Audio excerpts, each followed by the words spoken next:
Bismillah, alhamdulillah, wassalatu wassalamu ala man la nabiy ba'dah wa ala alihi wa sahbihi wa man ittaba'a hudah nabda.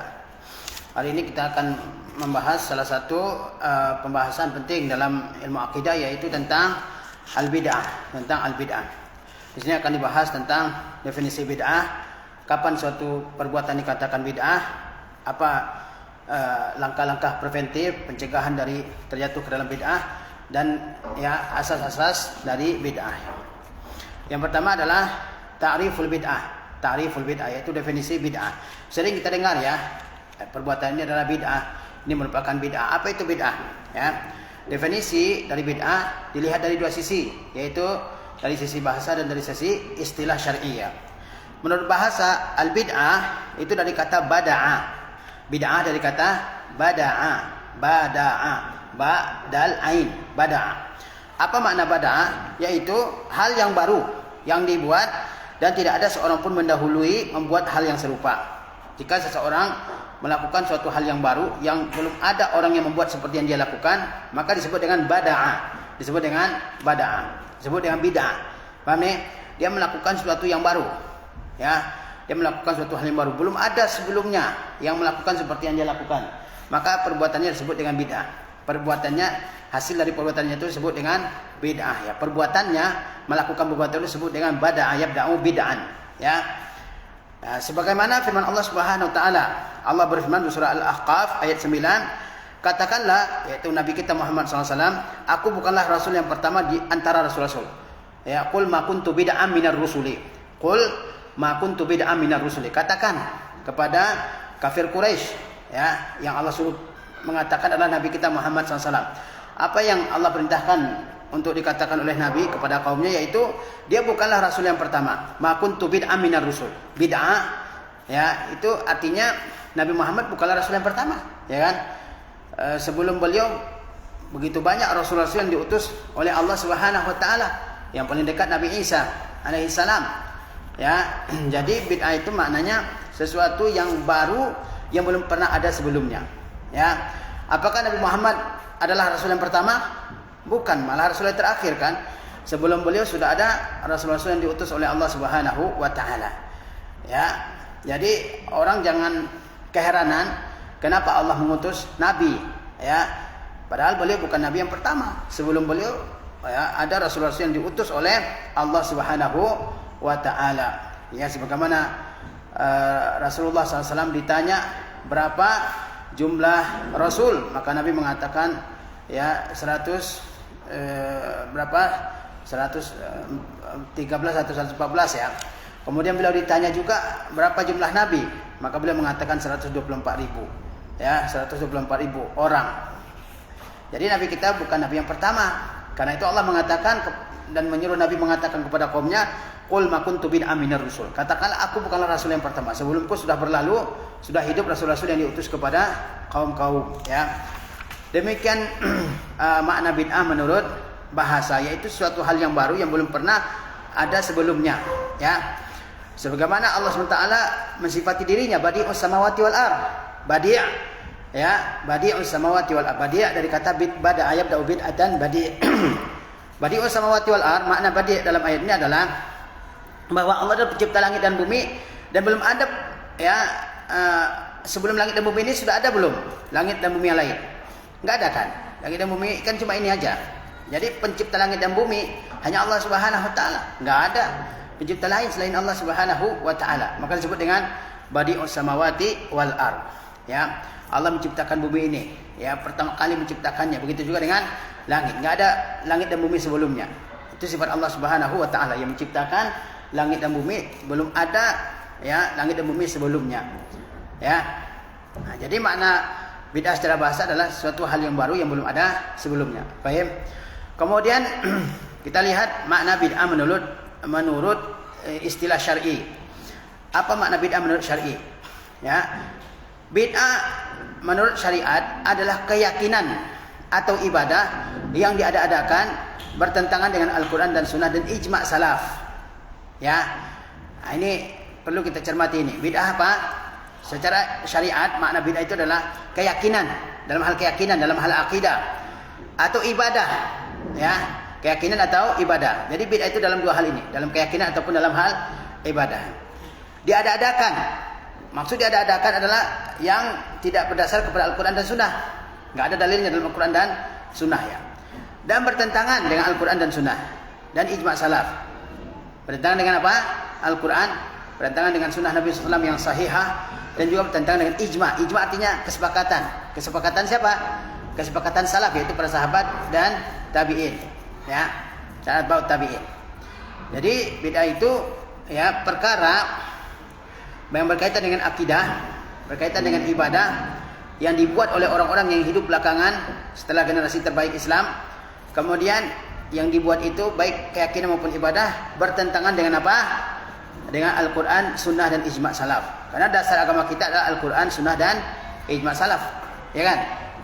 Semua dasar agama kembali kepada tiga ini. Apa itu?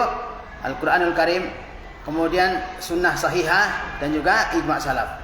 Kalau suatu ibadah, ya, dia baik yang berkaitan dengan ibadah qauliyah, fi'liyah, ibadah perkataan maupun ibadah perbuatan, diadakan belakangan. Ya, bukan Nabi yang mengajarkan, diadakan belakangan. Kemudian enggak ada dalilnya yang menunjukkan ibadah tersebut, yang menerangkan ibadah tersebut dalam Al-Quran dan Sunnah. Ya. Maka itu dikatakan apa? Bid'ah. Paham nih? Kalau perkara baru dalam dunia, apakah dikatakan bid'ah? Tidak dikatakan bid'ah. Sendok bukan bid'ah, pesawat bukan bid'ah, kapal bukan bid'ah, mobil bukan bid'ah, handphone bukan bid'ah. Itu perkara dunia. Itu perkara dunia. Karena ada orang yang kadang-kadang ya walaupun sudah bergelar doktor tapi nggak bisa membedakan bid'ah yang dicela dengan bid'ah yang berkaitan dengan perkara dunia. Bid'ah yang dicela itu dalam urusan agama. Agama ini sudah sempurna. Ya, sejak masa Rasulullah SAW, nggak perlu ditambah. Ya, yang dicela dari perkara bid'ah adalah masalah agama. Kalau masalah dunia, dunia ini berkembang terus, ya kan? Berkembang terus. Nggak berkaitan dengan agama, nggak berkaitan dengan agama. Apakah bid'ah makan dengan sendok? Nggak bid'ah, itu urusan dunia, ya. Baik. Nah, kapan? Lihat di sini. Yang kedua ya, syarat-syarat suatu perbuatan dikatakan bid'ah, suatu keyakinan atau suatu ibadah kapan dikatakan dia bid'ah? Ya, Nabi SAW bersabda, jauhilah oleh kalian perkara-perkara yang baru dalam agama. Wa iyyakum wa muhdatsatil umur. Jauhi oleh kalian perkara-perkara yang baru. Baru maksudnya enggak ada di masa Nabi. Ya. Sesungguhnya setiap perkara baru dalam agama adalah bid'ah. Ya. Wa iyyakum wa muhdatsatil umur. Fa inna kulla muhdatsatin bid'ah. Sesungguhnya setiap yang baru adalah bid'ah. Baru dalam hal apa? Dalam agama atau dalam masalah dunia? Dalam agama. Ya. Fa inna kulla muhdatsatin bid'ah. Sesungguhnya setiap perkara yang baru tidak ada di masa Nabi itu adalah bid'ah. Dan setiap bid'ah adalah sesat. Wa kullu bid'atin dhalalah. Setiap bid'ah adalah kesesatan. Ya. Wa kullu bid'atin dhalalah. Ya. Kemudian Nabi SAW bersabda, sesungguhnya sebenar-benar perkara adalah kitabullah. Fa inna asdaqal hadis kitabullah. Ya. Pembicaraan firman yang paling benar adalah apa? Kitabullah, Al-Quranul Karim. Ya. Dan sebaik-baik petunjuk adalah petunjuk Nabi Muhammad SAW. Wa khairal hadi Muhammadin SAW. Sebaik-baik petunjuk adalah petunjuk Nabi SAW. Enggak mungkin orang mengadakan petunjuk, arahan, bimbingan, tata cara ibadah untuk umat ini lebih baik daripada yang dilakukan oleh Nabi SAW. Enggak mungkin.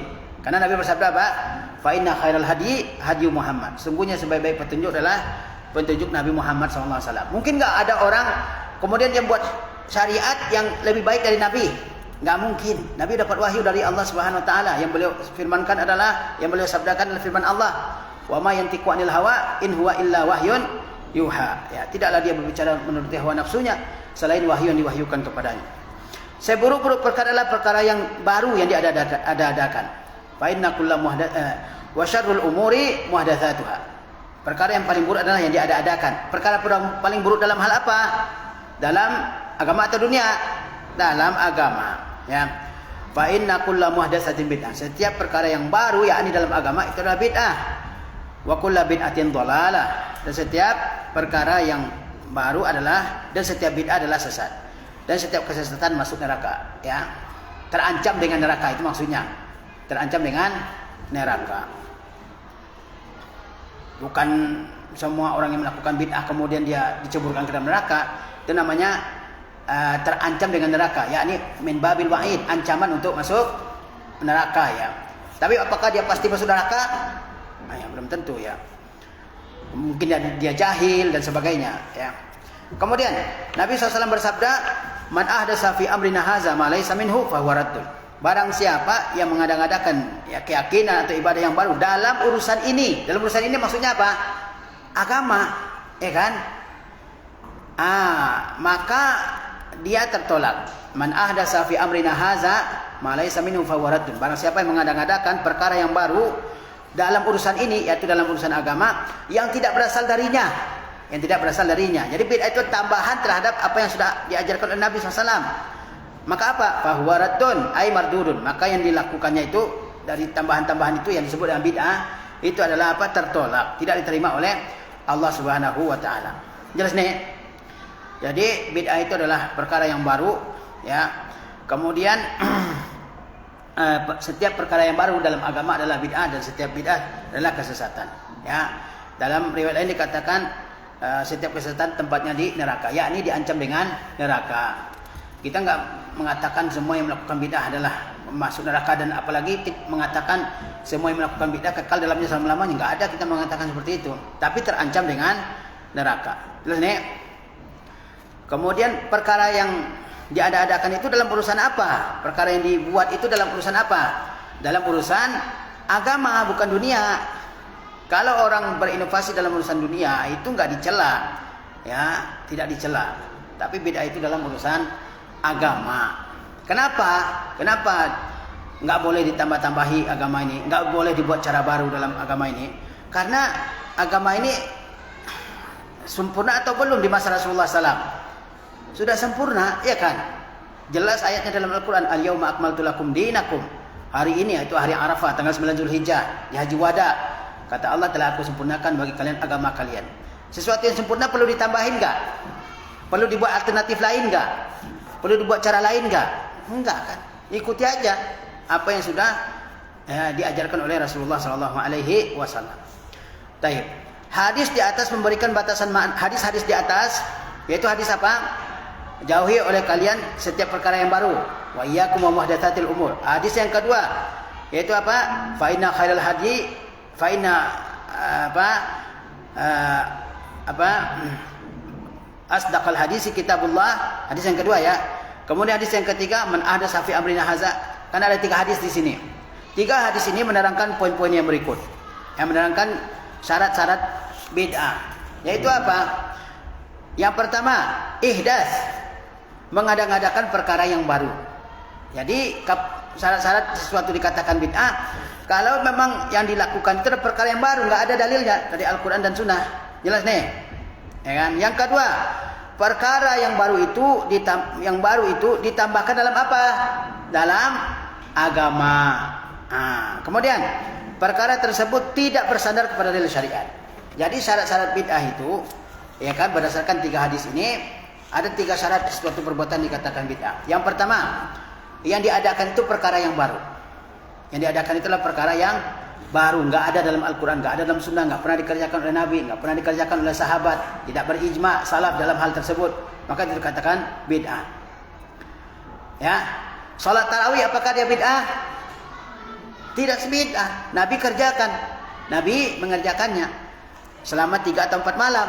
Kemudian Nabi kerjakan berjamaah, maksudnya Nabi kerjakan berjamaah ya, selama 3 atau 4 malam. Kemudian karena Nabi khawatir diwajibkan, beliau kerjakan sendiri di rumah. Karena jumlah kaum muslimin yang datang ke masjid makin banyak, khawatir diwajibkan sehingga berat bagi umat mengerjakannya, maka Nabi sholatnya di rumah ya. Ada alasannya tidak dikerjakan berjamaah, yaitu khawatir diwajibkan. Setelah Nabi SAW meninggal di masa Umar bin Khattab, dikembalikan kepada asal, yaitu dikerjakan berjamaah. Dikerjakan berjamaah lagi, karena enggak mungkin diwajibkan lagi, Nabi sudah meninggal. Yang menerima syariat kan Nabi kan sallallahu alaihi wasallam. Jadi dikembalikan lagi ke asalnya, itu dikerjakan berjamaah. Apakah salat tarawih berjamaah itu bid'ah? Tidak bid'ah, karena dikerjakan oleh Nabi. Tidak dikerjakan berjamaah karena ada alasannya, yaitu khawatir diwajibkan. Ketika alasan itu hilang, maka kembali ke asalnya, yaitu dikerjakan berjamaah. Jelas nih? Jadi itu salat tarawih bukan bid'ah. Salat tarawih bukan bid'ah ya. Adapun ucapan Umar, ni'matul bid'atu hazihi, sebaik-baik bid'ah itu adalah ini, yaitu salat tarawih, maksudnya bid'ah secara bahasa, yaitu perkara yang baru. Perkara yang baru ya.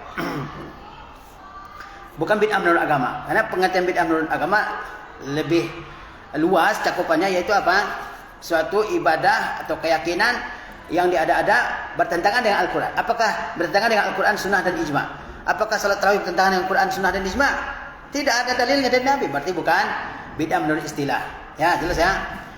Jadi perkara yang diadakan itu adalah dalam urusan apa?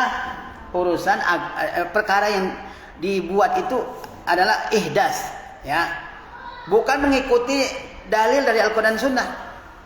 Tapi perkara yang memang baru, nggak ada sebelumnya dari Al-Quran dan dari Sunnah Rasulullah SAW. Jelas nih. Mengumpulkan Al-Quran, apakah dia bid'ah? Kan Quran itu masa Rasulullah dicatat di berbagai tempat kan, di pelepah kurma, di tulang binatang, di batu-batu licin, ya kan? Kemudian dikumpulkan di satu di lembaran-lembaran di masa Abu Bakar Siddiq. Apakah itu bid'ah? Tidak bid'ah, karena Rasulullah SAW menyuruh mencatat Al-Quranul Karim. Bahkan namanya Alkitab. Alkitab itu maknanya seperti kata Abdullah Darras, Muhammad bin Abdullah Darras, yaitu dia itu diperintahkan untuk dicatat, ditulis. Jadi Al-Quran itu sudah ditulis ya di masa Nabi SAW. Berarti ada contohnya dari Nabi, dari Al-Quran juga. Berarti ini bukan bid'ah. Jelas ya.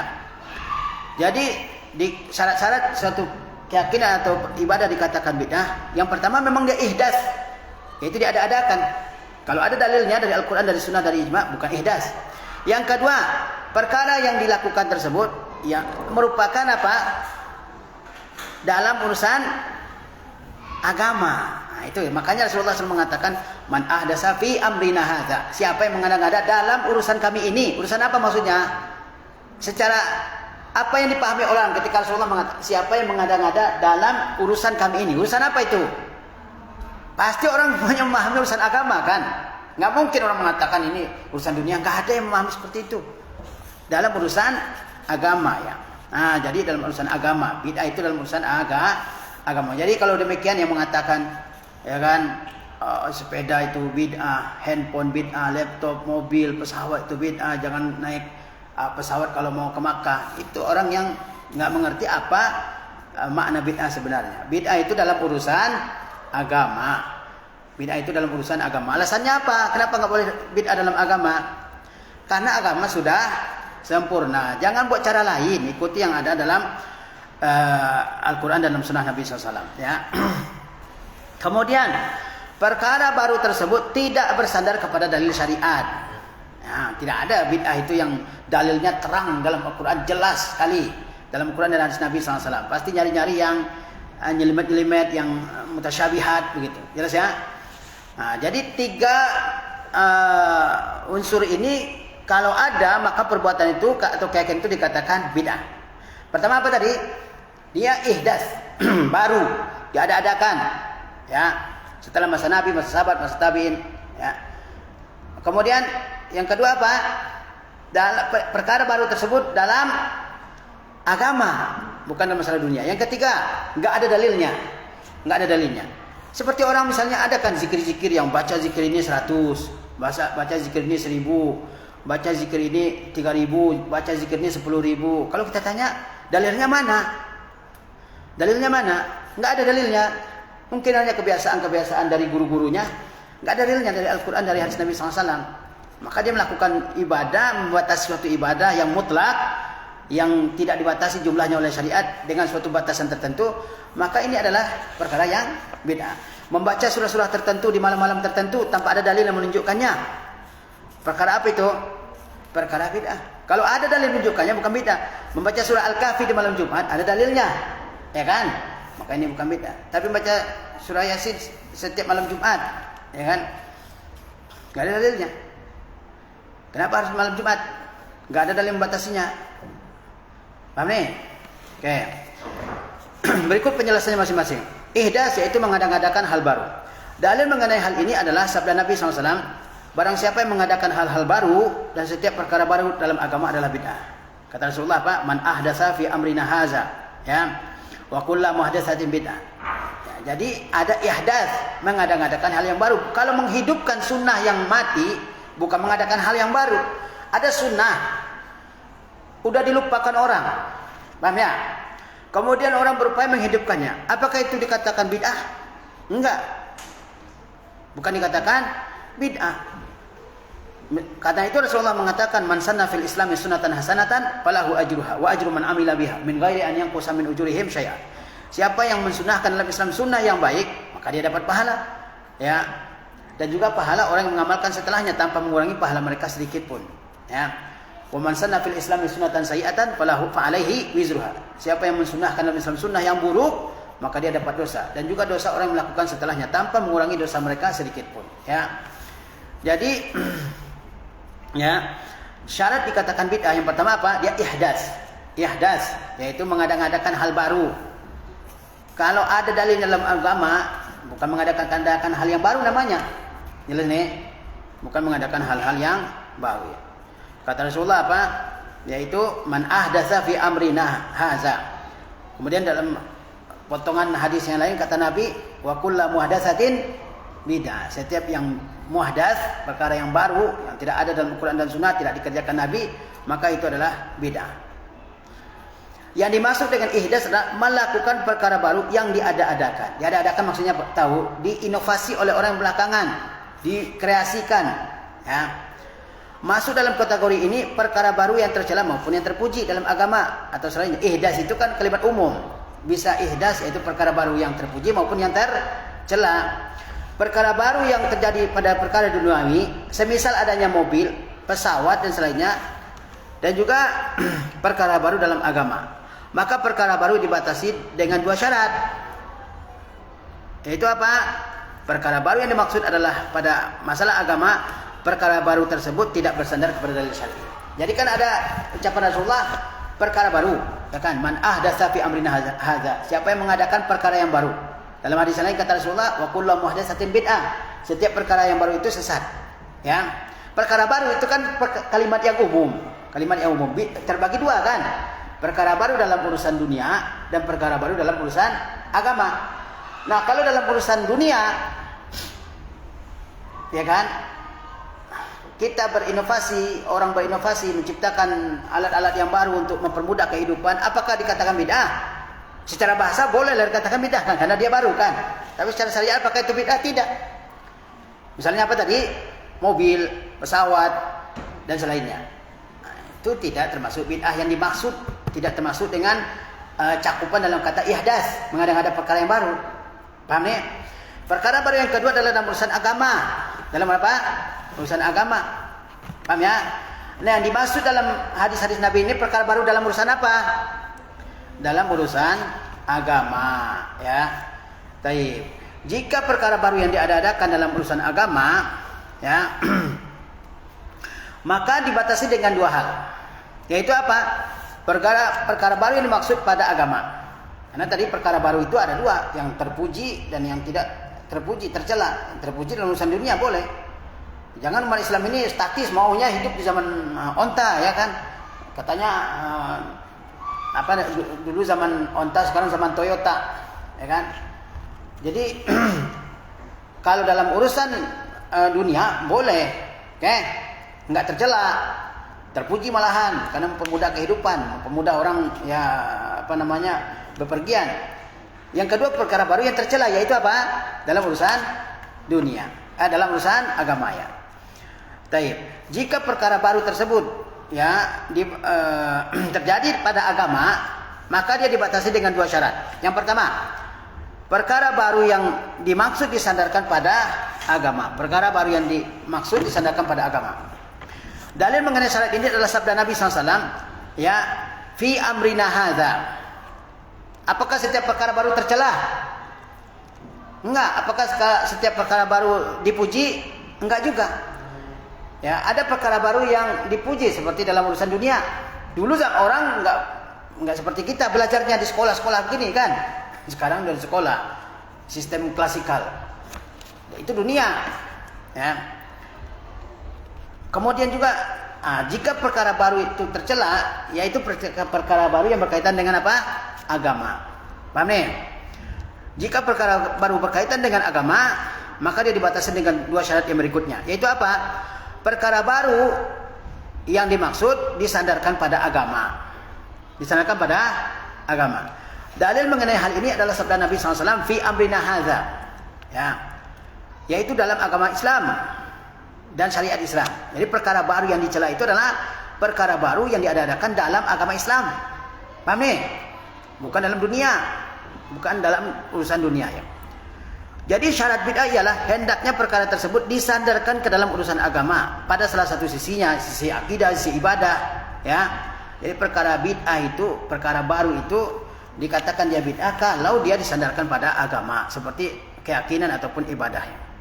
Dengan syarat ini maka berbagai perkara baru yang bersifat kebendaan dan keduniaan yang tidak ada hubungannya dengan perkara agama tidak termasuk dan tidak dikategorikan bid'ah. Jadi perkara baru yang dimaksud adalah perkara baru dalam agama. Ya, dengan batasan ini maka perkara baru dalam urusan dunia tidak termasuk bid'ah, tidak termasuk bid'ah. Paham nih? Karena urusannya dunia. Ya. Yang kedua, ya, atau yang ketiga, perkara baru tersebut tidak bersandar pada dalil syar'i. Ya. Perkara baru tersebut tidak bersandar kepada dalil-dalil syar'i. Ya. Dalil mengenai syarat ini adalah sabda Nabi SAW, yaitu apa? Yang tidak berasal darinya, ma laisa minha, ma laisa minhu. Ya. Yang tidak berasal darinya, yaitu dari syariat Rasulullah SAW. Ya. Atau dalam hadis lain kata Rasulullah, tidak ada dalam perkara atau agama kami ini, ma laisa alaihi amruna. Jadi bid'ah itu kapan dikatakan dia bid'ah? Ya diada-adakan dalam urusan apa? Agama. Kemudian apa lagi? Apa lagi? Tidak ada dalilnya. Tidak ada dalilnya yang menunjukkan itu. Kalau ditanya apa dalilnya? Kalian melakukan ini apa dalilnya? Dari Quran, dari hadis, apa dalilnya? Mereka nggak bisa sebutkan. Ya kan? Kalau menyebutkan mutar-mutar yang ngutip kemana-mana. Jadi perkara baru tersebut tidak ada dalilnya. Sehingga kata Rasulullah, ma laisa minhu, ya, suatu perkara yang tidak berasal darinya, ya.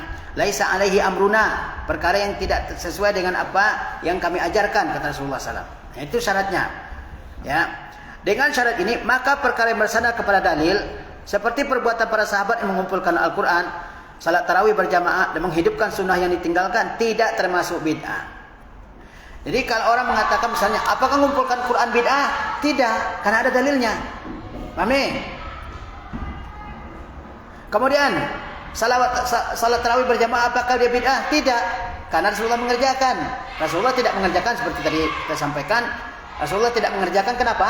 Karena takut diwajibkan. Rasulullah tidak mengerjakan berjamaah karena takut diwajibkan. Setelah sebab itu hilang, maka kembali ke hukum asalnya. Karena ada kaidah apa? Al-hukmu yaduru ma'al illah, wujudan wa adaman. Hukum itu berjalan sesuai dengan ilatnya. Ya kan? Hukum itu berjalan sesuai dengan sebabnya. Kalau ada sebabnya ada hukumnya, enggak ada sebabnya enggak ada hukumnya.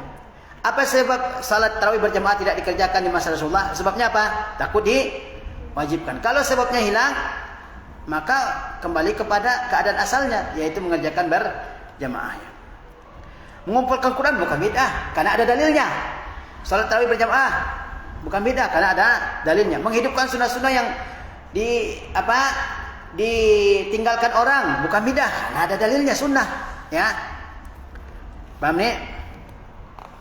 Jika perkara-perkara di atas boleh disebut dengan bid'ah, jika perkara-perkara di atas boleh disebut sebagai bid'ah atau muhdas, maka maknanya secara bahasa. Maksudnya nih, kalau salat tarawih berjamaah dikatakan dia bid'ah, yaitu bid'ah secara bahasa. Paham nih? Bid'ah secara bahasa itu hal baru, hal yang baru ya. Tapi bukan bid'ah menurut syariat. Tadi apa makna bid'ah secara syariat? Keyakinan ibadah yang diada-adakan tidak ada sumbernya dari Al-Quran, Sunnah dan Ijma. Ini kalau mengumpul Quran ada dalilnya dari Al-Quran, dari Sunnah, dari Ijma. Dan sahabat bersepakat itu, Ijma namanya. Sepakat menerima keputusan Abu Bakar, ijtihadnya Abu Bakar untuk mengumpulkan Al-Quran. Demikian pula salat sunnah tarawih berjamaah. Sahabat sepakat. Paham? Nabi mengerjakan, sahabat juga bersepakat melakukannya. Maka tidak dikatakan sebagai bid'ah syariat. Nah, jadi syarat bid'ah itu apa? Yang dilakukan itu ihdas, ya, perkara-perkara yang baru yang tidak ada dalilnya. Yang kedua dalam urusan agama. Yang ketiga apa? Tidak bersandar kepada dalil, ya. Paham nih? Paham? Kalau ihdas apa maknanya tadi?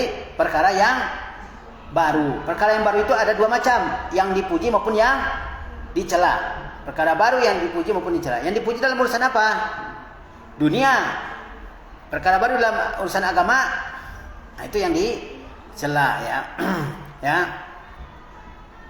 Kemudian disandarkan pada agama, maksudnya apa? Bid'ah itu, ya, yang tercela adalah dalam urusan agama, bukan dalam urusan dunia. Kemudian yang ketiga tidak ada dalilnya, tidak ada dalilnya. Nah, jadi kalau dia ihdas, bukan menghidupkan sunnah yang ditinggalkan ataupun melakukan sunnah atau perbuatan yang ada dalil dalam Al-Quran dan Sunnah, tapi murni ihdas, maka itu salah satu syarat dikatakan perbuatan itu bid'ah. Yang kedua dalam urusan agama, yang ketiga tidak ada dalilnya, tidak ada dalilnya. Kemudian poin yang ketiga, waspada terhadap celah-celah yang menyebabkan bid'ah. Setiap amalan meskipun disyariatkan dapat menyebabkan terjadinya perkara baru dalam agama, maka dikategorikan bid'ah. Artinya bid'ah ini ya bisa terjadi dalam berbagai macam ibadah. Dalam wudu juga ada bid'ah, dalam sholat, dalam haji ada kan, dalam puasa juga ada perkara-perkara bid'ah yang dilakukan, ya. Meskipun amalan itu sendiri bukan bid'ah. Contohnya perhatikan, ya, setiap amalan meskipun disyariatkan dapat menyebabkan terjadinya perkara baru dalam bid'ah, dalam agama, maka dikategorikan sebagai bid'ah, ya. Setiap amalan yang dapat menyebabkan terjadinya perkara baru dalam agama, maka dikatakan apa itu? Bid'ah, ya. Meskipun amalan sendiri bukan bid'ah. Jadi ada amalan yang menyebabkan terjadinya perbuatan bid'ah, maka dikatakan sebagai bid'ah. Meskipun amalan itu sendiri bukan bid'ah, ya. Contoh, Allah melarang mencela tuhan-tuhan orang kafir. Padahal tindakan mencela ini termasuk bagian dari tauhid uluhiyah. Mengapa? Karena hal itu akan menyebabkan orang kafir akan mencela Allah, ya. Kan boleh nggak kita mencela tuhan-tuhan yang disembah oleh orang kafir? Nggak boleh. Padahal itu mencela tuhan-tuhan yang disembah selain Allah SWT itu adalah bagian dari tauhid uluhiyah, ya kan? Tapi kenapa nggak boleh dicela tuhan-tuhan yang disembah oleh orang-orang kafir? Karena akan menyebabkan mereka mencela Allah Subhanahu wa taala. Jelas? Sehingga tidak boleh mencela Tuhan mereka. Sebagaimana firman Allah SWT, "Wala tasubbul ladzina yad'una min dunillah fa yasubbullaha ya adwan bighairi ilm." Jangan kalian mencela, ya, yang menyembah, ya, Tuhan selain Allah Subhanahu wa taala, karena mereka akan mencela Allah Subhanahu wa taala tanpa ilmu, ya. Oleh karena itu kita mengetahui bahwa sesuatu yang dapat menyebabkan dilarang, maka dilarang pula. Sesuatu yang menyebabkan sesuatu, ya, yang menyebabkan dilarang, maka dia dilarang pula. Sesuatu yang menyebabkan terjadinya bid'ah juga digolongkan bid'ah, ya. Sesuatu yang menyebabkan, ya, dilarang, maka dia dilarang juga. Sesuatu yang menyebabkan terjadinya bid'ah juga digolongkan sebagai bid'ah. Hukumnya sama dengan bid'ah.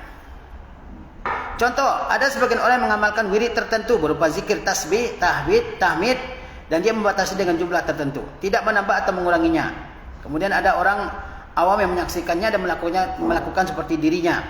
Orang awam itu menyangka bahwa batasan dan bilangan itu adalah sunnah, maka ia pun terjatuh dalam bid'ah. Ini dan yang semisalnya harus diwaspadai agar bid'ah tidak merebak di kalangan kaum muslimin, ya. Paham ini? Ada orang misalnya dia melakukan apa? Zikir, tasbih, tahmid, tahlil, ya, dengan jumlah tertentu, dan jumlah tertentu ini kan nggak ada batasannya dari agama, ya kan, dibatasi dalam agama, ya. Kemudian dilihat oleh orang dan dia ikuti, dia sangka itu sunnah, karena orang awam kan ikut-ikut aja kan, ya. Dan ini harus diwaspadai karena menyebabkan orang terjatuh ke dalam bid'ah tanpa dia sadari. Dan itulah yang menyebabkan terjadinya banyak bid'ah di tengah-tengah kaum muslimin.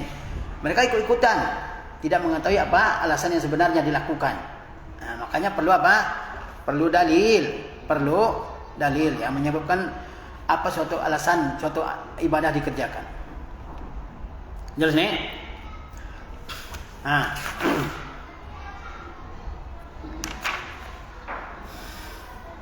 Kemudian dua asas bid'ah. Agama mencakup dua sisi. Yang pertama taqarrub, yaitu mendekatkan diri kepada Allah dengan apa yang Dia syariatkan. Yang kedua patuh kepada syariat Allah dengan ketundukan. Agama mencakup dua sisi, yaitu apa? Bertaqarrub, mendekatkan diri kepada Allah ya dengan apa yang Dia syariatkan.